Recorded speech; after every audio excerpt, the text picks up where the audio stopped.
Good morning everyone, and welcome to today's worked exam answer video.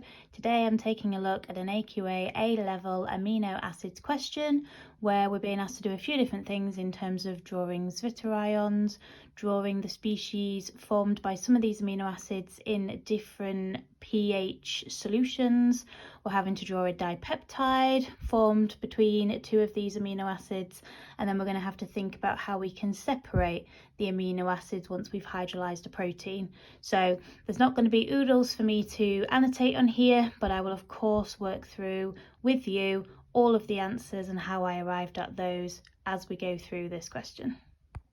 Here we go. So the three amino acids that were shown below were obtained by hydrolysis of a protein. So we've got alanine, valine and lysine, and we're going to be using each of those throughout the questions that follow. So the first thing we've been asked to do is draw the zwitterion, apologies for my terrible pronunciation, of alanine. Now the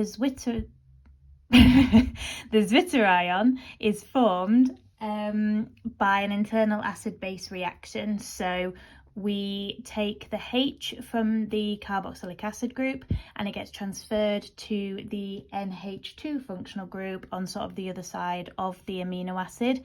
And this explains a lot of properties of amino acids that can't be explained from the structure that they've drawn for us. So for example, once this internal acid-base reaction has occurred, the melting point increases because we now have these ionic interactions between different molecules of the alanine because we've got the charges on the positive nitrogen and the negative oxygen, and that means that amino acids are actually solids at room temperature when they exist in this zwitterion arrangement. So that's what we mean by zwitterion. I need to stop saying that so I don't mess it up again. But it's formed via this internal acid-base reaction. So the hydrogen moves from the COO group to the NH2 to give us NH3, where the N is positive, and a COO minus, where the single oxygen is then negatively charged. Okay. Thankfully I don't have to say that word again. Part II, we have to draw the species formed when valine is dissolved in an alkaline solution. So the first thing to recognise is that if the solution is alkaline, it's going to have a high pH. And my brain, even now, this is something that I did when I was studying my own A-level, it shouted deprotonate at me. Well, I actually said deprotonate everything. Now, I don't mean everything. When we think about deprotonation, we're thinking specifically about NH2 groups or COOH groups. So if we put valine into an alkaline solution, we've got the NH2 group, which we would need to leave as NH2. And then we have the COOH group, which we would need to deprotonate. So we need to take that down to COOH because the alkaline solution is going to take the proton from my carboxylic acid functional group. Now, we also need to be wary of side chains that also contain some of these NH2 or COOH groups, and lysine is one of those. Another is aspartic acid, I believe, and that has another COOH group in the side chain, and that in that instance would need to be deprotonated as well. Just like lysine at a low pH, where we would be protonating all of our NH2 and COOH groups, we have to include the NH2 group in the side chain and protonate that as well. So the species formed by lysine at a low pH, we've got the H3N plus for the main NH2 group, if you will.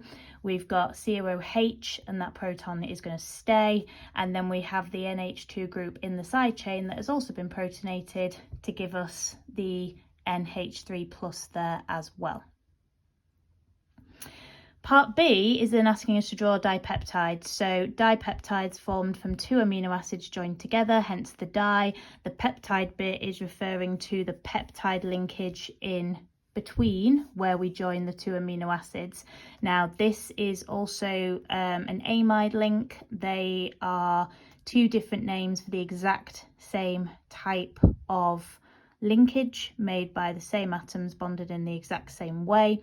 Now it asks us in this question to draw the two dipeptides formed by the reaction of alanine and valine. And you might be thinking, well, if we've only got two possible things we're joining together, how can we get two different dipeptides? Well, as I've tried to show with the highlighter colours here, there's two options for how we can generate that peptide link in the middle. We can use the NH2 group on the alanine and the COOH group on the valine, or we can do it the other way around and use the NH2 group on the valine and the COOH group on the alanine. And they do end up looking different, which is what I've tried to show in these two structures here. So in the red, we're using the H2N of the alanine, taking my hydrogen off, and that's joined with the COOH of the valine, and the OH has come off, and that's where our water comes from. Forming dipeptides is a condensation reaction, and in all condensation reactions we eliminate water, or we eliminate a small molecule, which is usually water. So then we've got on this left hand side the initial part of the valine, and then after the NH we then have the rest of the alanine structure.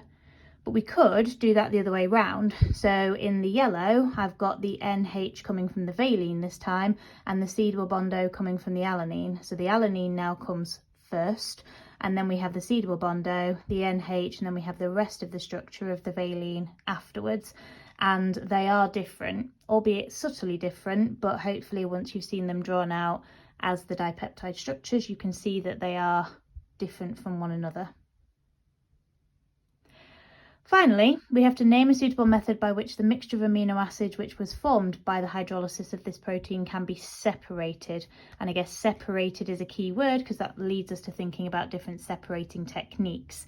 Now, the amino acids can be separated via chromatography, and what we do need to understand about that, albeit not asked here, is that amino acids are colourless. So when it comes to analysing the chromatogram, we have to do one of two things. We can either spray with ninhydrin, which gives the amino acids coloration, so then we can then see where the spots are to measure the RF values, or we can use a UV lamp and shine that over the TLC plate and then draw around where the amino acids would be and then measure the RF values that way. We haven't been asked about that here, but just some extra information to mention.